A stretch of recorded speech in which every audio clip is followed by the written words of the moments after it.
Naglabas na ng bagong rankings ang FIBA. Nasaan na nga ba ang Gilas?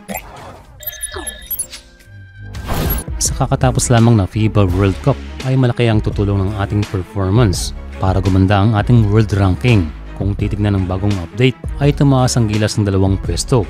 From number 40, ngayon ay number 38 na. Although 1-4 lang tayo noong World Cup, pero nakatulong pa rin ang point system para tayo ay umangat, and big factor din ang ating panalo sa China.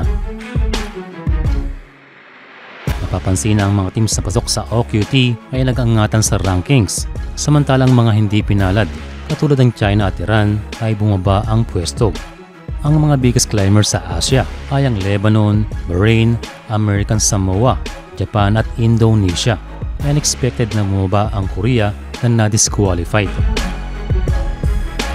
Pagdating naman sa Asian rankings, tayo ay number 8 pa rin, pero ang laki talaga ng inangat ng Japan, kaya sila na ngayon ang number 3 sa Asia.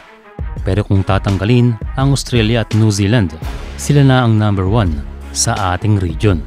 Still magandang inspirasyon ng Japan para sa Gilas. Napakahalaga ng system, hindi hadlang ang size, at syempre mayroong mga shooters. Nagkakatotoo ang vision ng Japan B-League para sa kanilang liga at mga players na nakinabang sa kanilang programa. Una rito yung pagkuha nila ng mga Asian import, mga foreign coaches, European style na format at 2 world import na pwedeng pagsabayin. So malaki ang naging tulong ito sa kanilang pagiging competitive. Well, hindi naman imposible na one day na mas mag-improve pa ang Gilas. Basta tuloy lang ang development ng ating young core katulad nila Soto, Edu Ramos at iba pa. Yan of course kailangan natin dagdagan pa ang ating mga shooters. Nandiyan na si Heading, pero kailangan niya pa rin ng mga kasama.